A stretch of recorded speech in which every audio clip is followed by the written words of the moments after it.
For those parents, somebody's phone is ringing here. You don't have to use this stuff, right? No. We get to cut everything out. Okay, good, because I don't know if it's ever going to stop ringing. There it goes.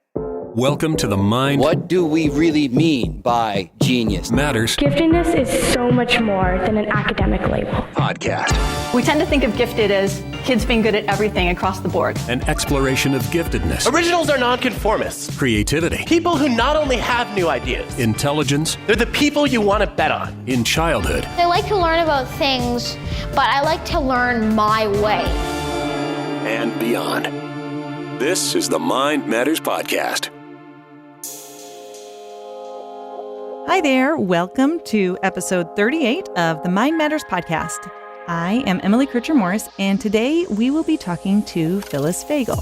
She is the author of a new book that just came out. It is called Middle School Matters. So here's an idea for a back-to-school gift. Send somebody a link to some of your favorite podcast episodes from Mind Matters. It's a great way to help start the year off right and advocate for the needs of our gifted kids. We've also got a lot of exciting things in the works here, and there's just too many of them really to mention, but I will give you one thing to watch for. In the near future, we will be launching a private Facebook group that is exclusively for educators, including homeschoolers, of gifted and 2E kids. Ever since the NAGC group went silent, there's been a void in this area on social media, and we are hoping to help make those connections for you. In the meantime, I would love to connect with you on social media. You can find me on Twitter as @EmilyKM_LPC or follow the podcast @MindMattersPod.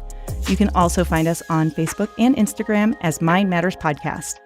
Up next. Hi, this is Phyllis Fagell, and I'm here to talk about my book, Middle School Matters, which is based on my experience as a school counselor and as a therapist. Stay with us. Previously on Mind Matters. It's widely known that a child's ability and freedom to play influences their executive functioning skills, but it goes much deeper than that. In the last decade or so, one of the biggest changes I've seen is students struggling with creative play, social problem solving, cognitive flexibility, just their approaches to open-ended tasks. When they were given choice in a classroom setting with problem solving, they would struggle to be creative. They had less and less choice in their own personal lives outside of school. What role do you feel like parents play? They worry. There's an anxiety about what their child needs to have on their transcript to have college choice, job choice. So they take some of that autonomy away from their children. Look for episode 26 wherever you get your podcasts. This is the Mind Matters Podcast. So let's talk middle school. I've got to tell you, my oldest is starting middle school next week, so I'm super ready for this conversation. So Phyllis, thank you so much for being here. Thank you for having me. So middle school has really always been one of my favorite age groups. I'm sure you know this, the look that people give you when you tell them that you work with middle school kids and that you enjoy it, and they look at you a little bit like you're kind of crazy. I know that look. But there's something about this age group that I feel like is just really, I don't know, really special and kind of cool. What for you would you say it is that makes middle school kids and those middle school years really a unique time? I personally love middle schoolers. I think it's a magical time in kids' development. They're young enough to be unjaded and still really open to the opinions of those around them, but they're also old enough to grasp sophisticated concepts. And it's an age where it's incredibly safe to make mistakes and incredibly rewarding to help kids develop a set of core values and figure out who they are as a human being and as a learner and as a friend. It's just an incredibly exciting time in childhood development. Yeah, there's still some innocence, but 5 minutes later, they're like these mini adults. It's really an interesting time. It really is. I had a principal once tell me that the reason he loves the age so much is because the same kid can either present as 13 going on 3 or 13 going on 30, depending on when you catch them. I know a lot of parents, I think part of that look that people give you like you're crazy is I think people reflect back on their own experiences when they were in middle school. When you're talking to the parents of middle school kids, what are some of the most common things that that they're bringing up to you that are their concerns? Well, first, I think you're absolutely right about parents bringing their own middle school issues to the table. And I like to remind them that the reason those memories are so intense and so painful is because they experienced them in real time during a phase where they felt that the world was watching them and they felt intensely self-critical anyway. So some of those negative memories are actually inflated in our own minds. And in my experience working with middle schoolers, it doesn't have to be this terrible experience. But the things that I think parents worry about the most generally are reflective of whatever was either the biggest stumbling block for them. And that might have been social growing pains, or it could have been academic challenges. For some parents, it's that letting go that's difficult. In elementary school, they're so involved in their child's social life and volunteering in the school, perhaps, and then suddenly they're kind of tossed to the side, and it's time for them to let their kid develop some autonomy, and that can be difficult. And then in other situations, parents have some very real concerns based on things that their child already is struggling with that they have a sense will only be heightened when they enter middle school, and they're untethered from that homeroom structure and exposed to, revolving sets of teachers and peers. And that can be a hard transition for some kids, especially if they already have some challenges, either socially or academically.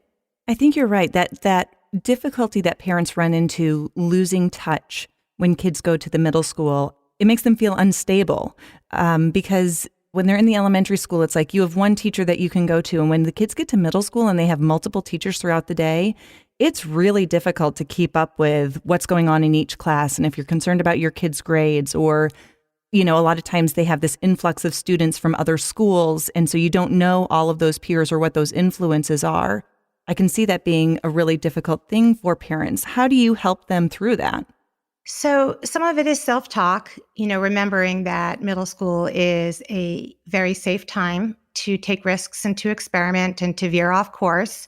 And in the same way we would say to our child who is worried about an outcome, well, what's the worst that can happen? And what would you do in that situation? And we would walk them through that. I think sometimes parents need to do that for themselves and to say, this is why children go to middle school. They go to middle school to learn how to interact with all kinds of peers who they haven't necessarily grown up with, and all kinds of teachers who they may not mesh with well. And those are the skills they're going to need for life. And the more we hold their hands and the less we let them have those growing pains and make those mistakes, the less resilient they'll be as they move beyond middle school to high school and become adults.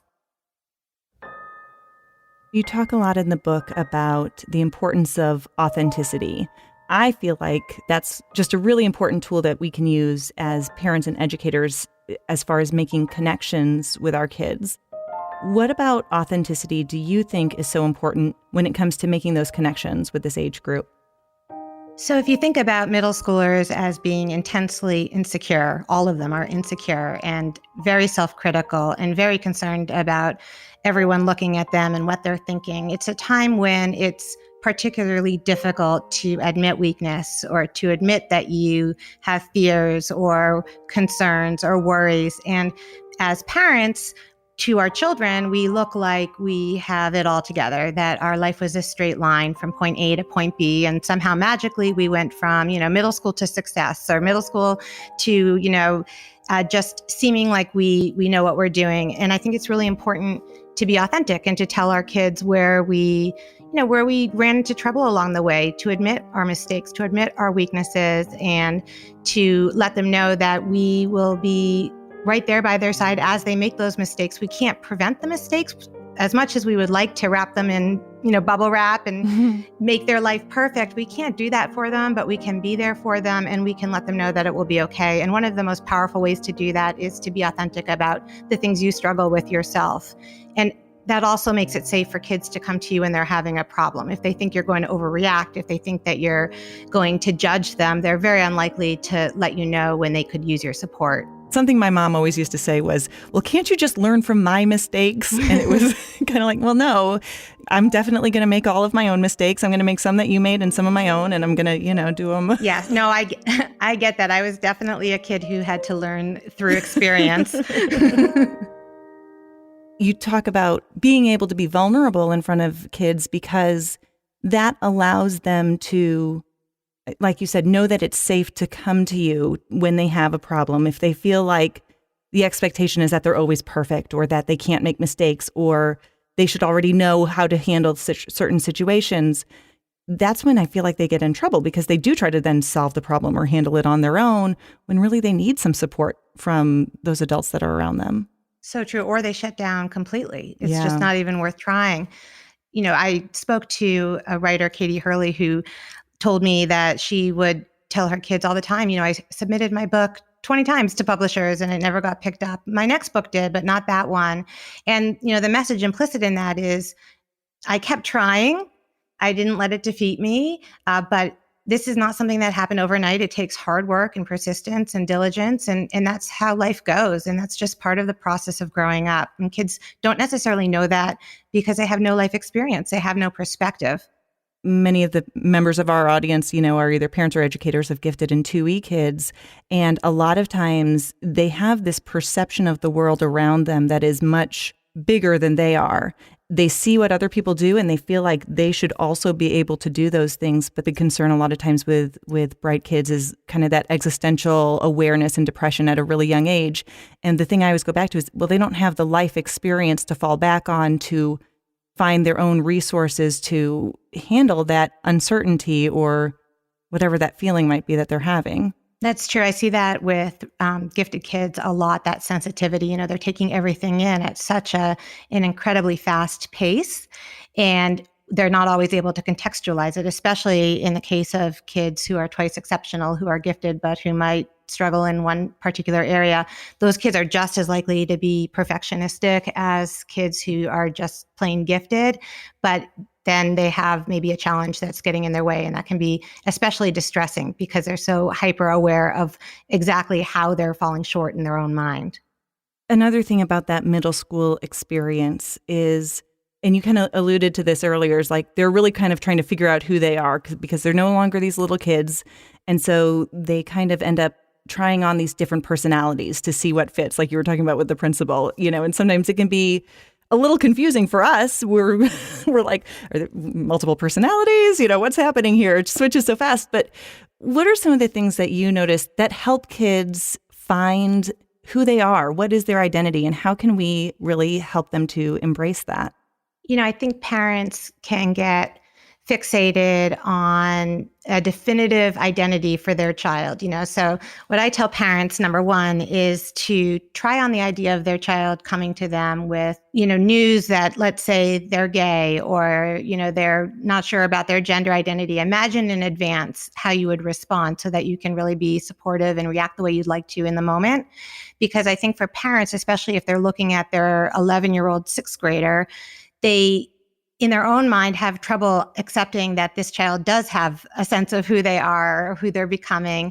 And maybe they will be gay, maybe they won't. But what I tell parents is, and this goes for any kind of identity, the kid who was very interested in dresses, who's suddenly very goth, or, the kid who was really into sports and suddenly, has no interest in doing competitive soccer anymore. All of those shifts can be kind of shocking for parents and hard to wrap their minds around.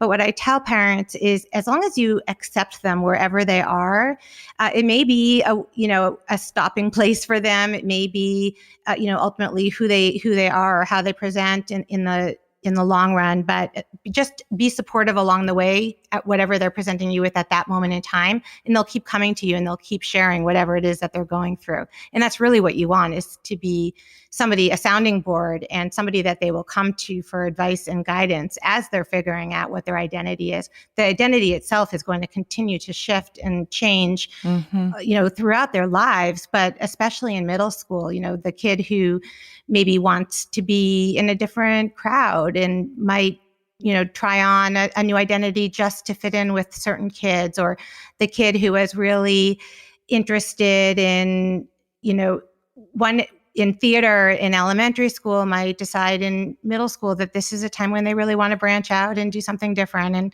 as parents, our job is to really facilitate that and encourage their interests and let them run with it. I mean, I think if we reflect back on our own experiences, I think we can relate to that. That's a key piece of this as well. We might have some certain core parts of our personality that have remained consistent, but we've changed and adjusted based on the people we've interacted with, based on the education we've had, based on where we've lived or what we've read. And the same is true for our kids. They're going to continue to shift and change as they take in information and as they meet new people. This is the other thing I know about, I think, this age group. Elementary school kids are sometimes blissfully unaware that there's a world around them and that other people are aware of anything that they're doing. But then as they get into middle school, all of a sudden they feel like everybody is watching every move that they make. And they're very concerned with how others are perceiving them. What are some other ways that we can help those kids when they are just really either anxious and terrified that people are going to judge them, or even kind of like obsessive about putting on a certain outward appearance, when they feel like they're under the microscope? I have several ways of answering that question. The first is to be a non-judgmental presence in general. So don't be self-critical. Don't be judgy about other people that you're meeting. Really teach your child that it's important to embrace differences and to be inclusive and to be accepting of people who are not like you. Because the more you do that, the more likely they are to accept themselves, in addition to accepting other people. The second thing is to validate their fears and to ask questions and come from a stance of curiosity. I can see it's really important to you to, make a good impression on these kids. I'm really curious. I'd love to know why this is so important right now, and just try to get a sense of what's going on in their mind and in their world, and to not dismiss those fears, to really validate them. The temptation, if a child says, everyone's going to think I'm a loser, is to say, how could anyone think you're a loser? You're such a cool kid, or just to say something that feels reassuring. But that actually doesn't do anything to make a middle schooler feel better.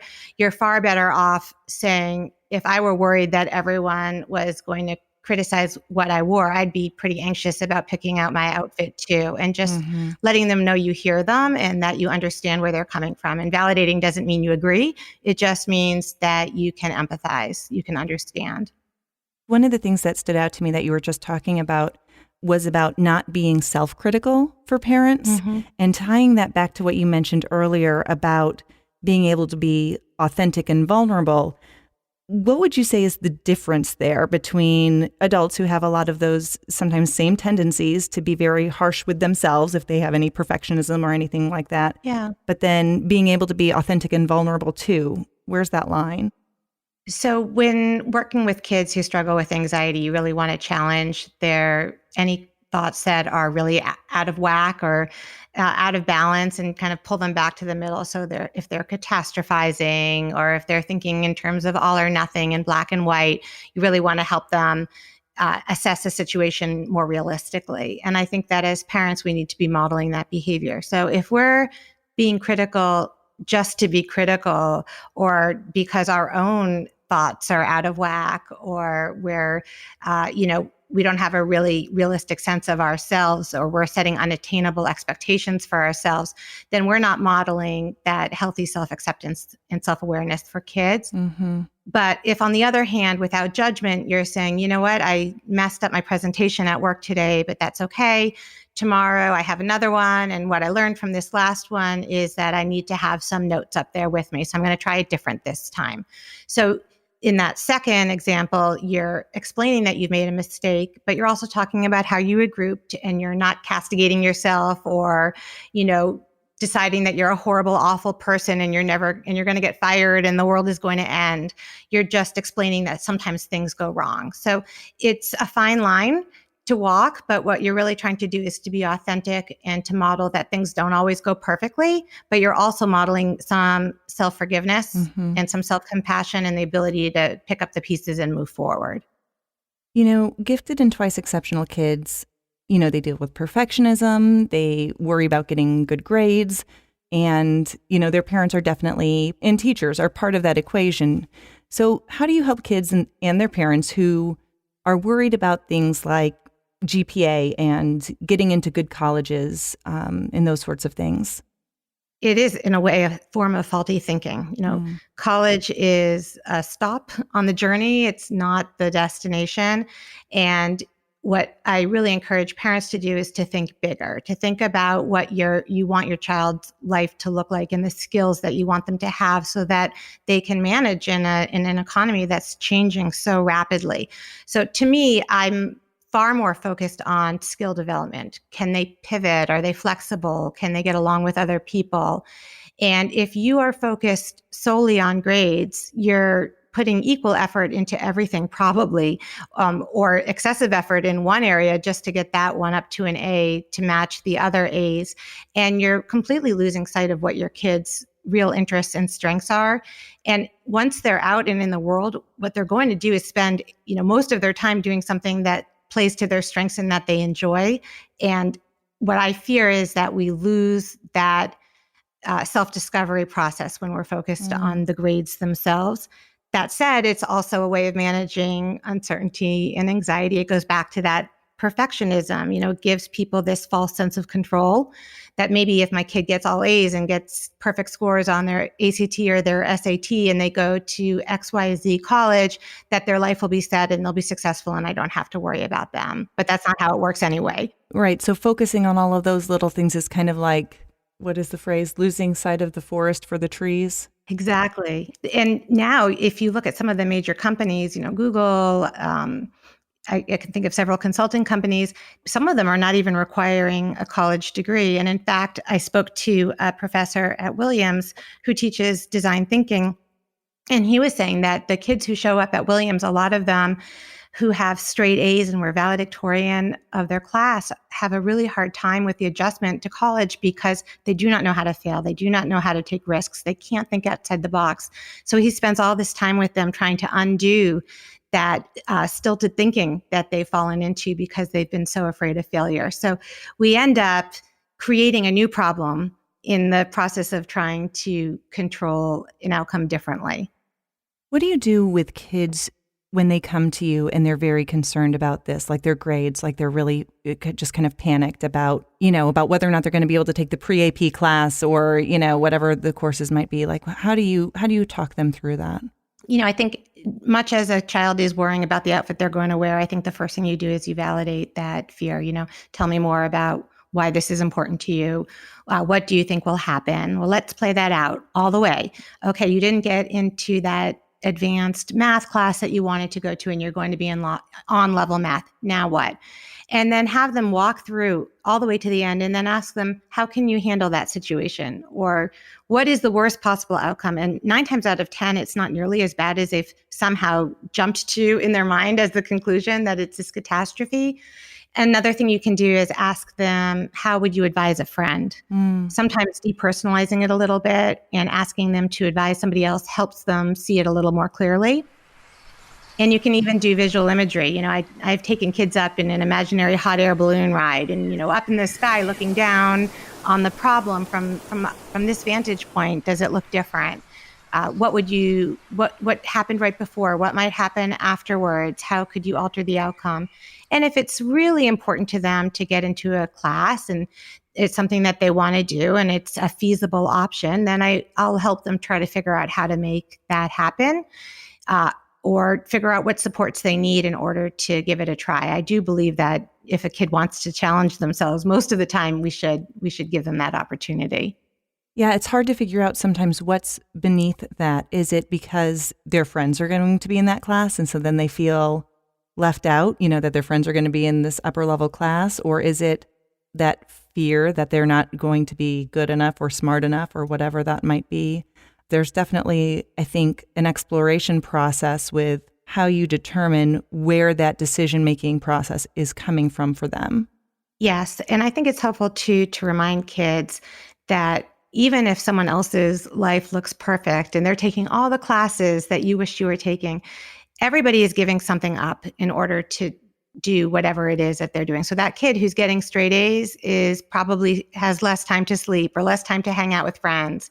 Or the child who is taking all advanced classes may have less time to spend on their art hobby or something else. And so everything is always a trade-off.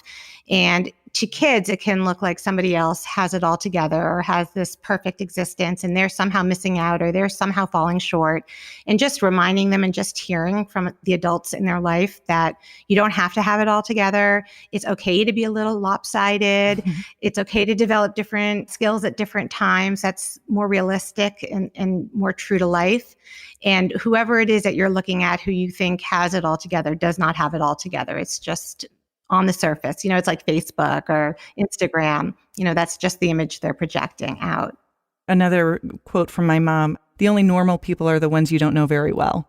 I love that. And I also prefer to hang out with people who are not normal. So tell me a little bit, you mentioned social media and like people, the kids kind of seeing the highlight reel of their peers. How do you feel like that influences that development through those middle school age years?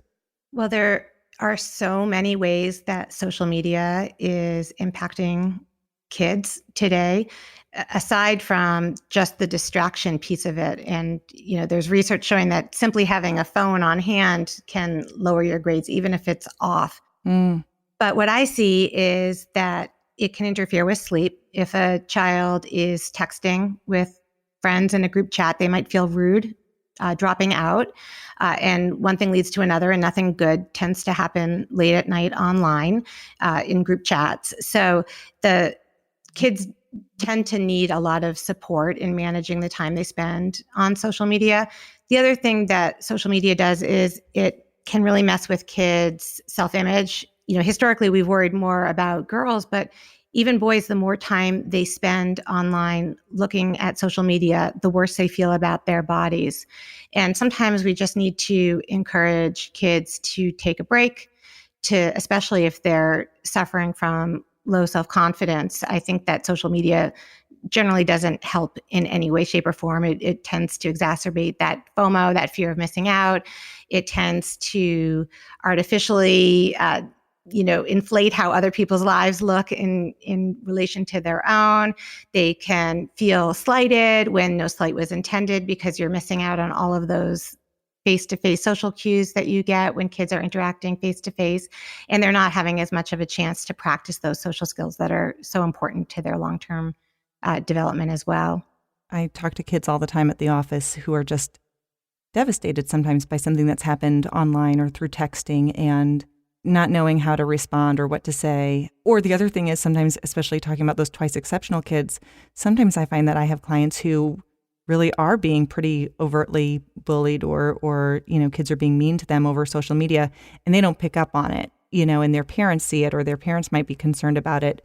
But because they already struggle maybe with reading some of those social situations, they miss it there too, which kind of makes them even more vulnerable. And for those kids in particular, and I'm thinking of some students I've had in the past who have had ADHD or who have really struggled with impulsivity and who are more likely to get themselves into hot water on social media or to miss those cues. It's particularly important that parents are still involved in middle school, spot checking their texts, making sure that they put the phone away late at night and that there are limits. And in some cases, not giving them access to social media because they're only going to blow up their own social life or create so much havoc for themselves that it's just not worth the trade-off of momentarily maybe feeling like they fit in. What do you want parents and educators to know? Like, what's the one thing that you really want them to take away? For kids who are already feeling so vulnerable, who are already in such flux and in such transition and prone to deep insecurity, the best thing parents can do for kids this age is simply to honor them and accept them for who they are. There's a pediatrician at Children's Hospital in Philadelphia who likes to say that the wider the gap between who a child is and who they think you want them to be or need them to be, the more they're going to struggle. And I think that's so true. So the best thing that parents of kids this age can do is just love your child, just be there as a coach. Don't try to control every outcome and accept that this is a difficult phase. And what they really need is simply your consistent presence, your unwavering love, and to understand that you're there for them, no matter what mistakes they make or no matter how they either fall short or perceive that they fall short. Phyllis, thank you so much for your time talking to us today. Thank you for having me on your podcast.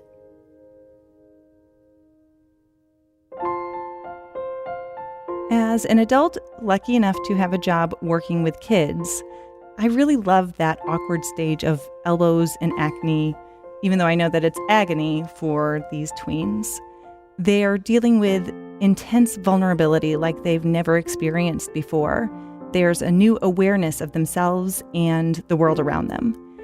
They're trying on all of these different personas, deciding what fits for them, what characteristics they'll keep, and what they're going to return.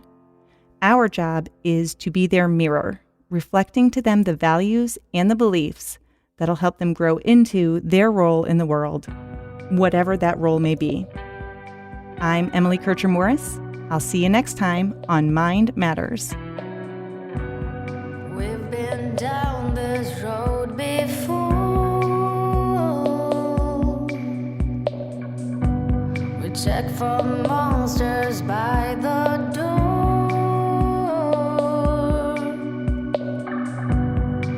And it makes you feel stuck inside a wheel. It slowly holds you in where you've never been. And I really feel stuck in the middle here. You can break my bones with your sticks and stones, but it's all too clear that the end is near. 'Cause I really feel stuck in the middle here. I can take no more. I will leave this shore to get back on track, and I won't come back, no. Our thanks to Phyllis Fagell. Her new book, Middle School Matters, is on sale now. Check our episode page for a link or to find out more about Phyllis and her work. Huge thanks to new Patreon patrons Lisa, Aurora, Kate, and Robin. Notice all of those are women. Guys, come on, help us out. You know, it's hard to overstate how much work goes into putting together a podcast like this, and it's gratifying to know that we have you guys helping defray our expenses. If you enjoy Mind Matters, would you hop over to our Patreon page and help us out? We could do a lot with your $2 or $5 or $10 a month. It's patreon.com/mindmatters. Finally, wherever it is you listen, please click the subscribe button. It's how Apple and other platforms rank podcast popularity, so please subscribe. For Emily and for our staff of pedicurists who make all those summer poolside foot shot selfies we post bearable, I'm the executive producer, Dave Morris. See you next time.